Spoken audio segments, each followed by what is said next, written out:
385. John's room has been measured to have the dimensions 12.5 feet by 16.75 feet.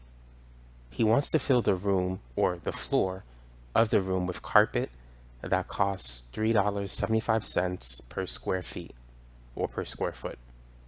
How much will it cost him to buy the amount of carpet needed to complete the job?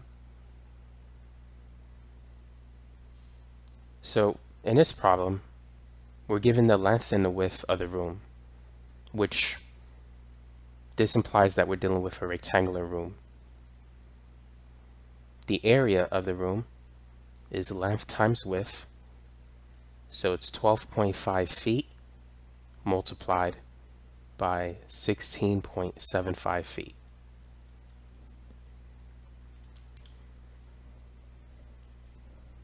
$12.5 times 16.75. That gives us an area of 209.375 square feet.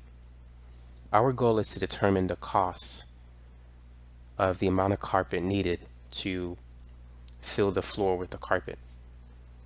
We know the cost per square foot, and we have the square feet of the room, so we just got to multiply those two things.